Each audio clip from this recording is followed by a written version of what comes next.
മദ്യപിച്ച് ബസ് ഓടിക്കുന്ന ഡ്രൈവർമാർക്ക് ഇനി വീട്ടിലിരിക്കാം. KSRTCക്ക് പിന്നാലെ സ്വകാര്യ ബസ് ജീവനക്കാരും ജോലി സമയത്ത് മദ്യപിച്ചിട്ടുണ്ടോ എന്നറിയാൻ പരിശോധന. മോട്ടോർ വാഹന വകുപ്പിന്റെ സ്ക്വാഡിന് പരിശോധനയുടെ ചുമതല നൽകിയിട്ടുണ്ട്. ഡ്രൈവർമാർ മദ്യപിച്ചുവെന്ന് കണ്ടാൽ അന്നത്തെ ട്രിപ്പ് റദ്ദാക്കും. മദ്യപിച്ചു ബസ് ഓടിക്കുന്ന ഡ്രൈവർമാർക്ക് പിടിവീഴുകയാണ്. KSRTCക്ക് പിന്നാലെ ഡ്രൈവിംഗിനിടയിൽ മദ്യപിക്കുന്ന സ്വകാര്യ ബസ് ഡ്രൈവർമാർക്കിടയിലും പരിശോധന വ്യാപകമാക്കുന്നു.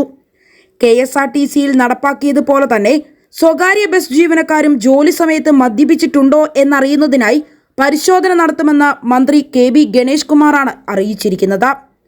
സ്വകാര്യ ബസ് സ്റ്റാൻഡുകളിൽ മോട്ടോർ വാഹന വകുപ്പ് സ്ക്വാഡിനാണ് പരിശോധനയുടെ ചുമതല നൽകിയിരിക്കുന്നത്. ഡ്രൈവർമാർ മദ്യപിച്ചു എന്ന് കണ്ടാൽ അന്നത്തെ ട്രിപ്പ് റദ്ദാക്കാനാണ് തീരുമാനം. KSRTCയുടെ എല്ലാ ഡിപ്പോകളിലും ബ്രത്ത് അനലൈസർ സ്ഥാപിക്കാൻ തീരുമാനിച്ചു. ഇതിനായി 20 എണ്ണം വാങ്ങിക്കഴിഞ്ഞു. 50 എണ്ണം കൂടി ഈ മാസം തന്നെ വാങ്ങുമെന്നും മന്ത്രി അറിയിച്ചിട്ടുണ്ട്. മദ്യപിച്ചെന്ന് ഡ്യൂട്ടിക്ക് മുമ്പുള്ള പരിശോധനയിൽ കണ്ടെത്തുകയാണെങ്കിൽ 1 മാസവും സർവീസിനിടയിലുള്ള പരിശോധനയിൽ കണ്ടെത്തിയാൽ 3 മാസവുമാണ് സസ്പെൻഷൻ. താൽക്കാലിക ജീവനക്കാരാണ് പിടിയിലാകുന്നത് എങ്കിൽ ജോലിയിൽ നിന്ന് നീക്കം ചെയ്യപ്പെടും. ഇതിനിടെ ഡ്യൂട്ടിക്കിടയിലെ മദ്യപാനികളെ പിടികൂടാൻ ബ്രത്ത് അനലൈസർ ഉപയോഗിച്ച് തുടങ്ങിയതോടെ KSRTC ജീവനക്കാർക്ക് പണി കിട്ടി തുടങ്ങിയിരിക്കുകയാണ്. മദ്യപിച്ചെത്തിയതിനും ഡ്യൂട്ടിക്കിടയിൽ മദ്യം സൂക്ഷിച്ചതിനും 100 KSRTC ജീവനക്കാർക്കെതിരെയാണ് ഇപ്പോൾ അച്ചടക്ക നടപടി സ്വീകരിക്കാൻ തീരുമാനിച്ചിരിക്കുന്നത്. 2024 ഏപ്രിൽ 1 മുതൽ 15 വരെ KSRTC vigilance special surprise investigation പ്രോഗ്രാമിന്റെ ഭാഗമായാണ് നടപടി. വനിതകൾ ഒഴികെയുള്ള ജീവനക്കാരെ ബ്രത്ത് അനലൈസർ ഉപയോഗിച്ച് പരിശോധന നടത്തി മാത്രമാണ് ഡ്യൂട്ടിക്ക് നിയോഗിക്കുവാൻ പാടുള്ളൂ എന്നാണ് നിലവിലെ ഉത്തരവ്.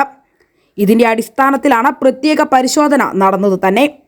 KSRTCയുടെ 60 യൂണിറ്റുകളിൽ നടത്തിയ പരിശോധനയിൽ 1 station master, 2 vehicle supervisor, 1 security sergeant, 9 സ്ഥിര മെക്കാനിക്ക്, 1 ബദൽ മെക്കാനിക്ക്, 22 സ്ഥിരം കണ്ടക്ടർമാർ, 9 ബദൽ കണ്ടക്ടർമാർ, 1 KSRTC സ്വിഫ്റ്റ് കണ്ടക്ടർ, 39 സ്ഥിരം ഡ്രൈവർമാർ, 10 ബദൽ ഡ്രൈവർമാർ, 5 സ്വിഫ്റ്റ് ഡ്രൈവർമാർ എന്നിവരാണ് ഡ്യൂട്ടിക്ക് മദ്യപിച്ചെത്തിയതായി കണ്ടെത്തിയിരിക്കുന്നത്.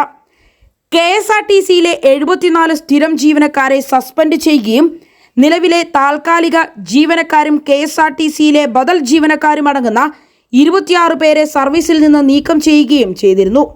തൊഴിലാളികളുടെ ഭാഗത്തു നിന്നും ഉണ്ടാകുന്ന ചെറുതും വലുതുമായ തെറ്റുകുറ്റങ്ങൾ ജനങ്ങളുടെ സുരക്ഷയെ ബാധിക്കുന്നതിനാലാണ് പ്രത്യേക പരിശോധനയ്ക്ക് ഉത്തരവ് നൽകിയിട്ടുള്ളത്. ഒരു ചെറിയ വിഭാഗം ജീവനക്കാർ ഇപ്പോഴും ഇത്തരം മുന്നറിയിപ്പുകളെ അവഗണിച്ച് നിരുത്തരവാദപരമായ രീതി അനുവർത്തിച്ചു വരുന്നതായും കാണപ്പെടുന്നു. അത് ഒരു തരത്തിലും അനുവദിച്ചു നൽകുവാനാകില്ല എന്നാണ് KSRTC മാനേജ്മെന്റ് അറിയിച്ചിരിക്കുന്നത്.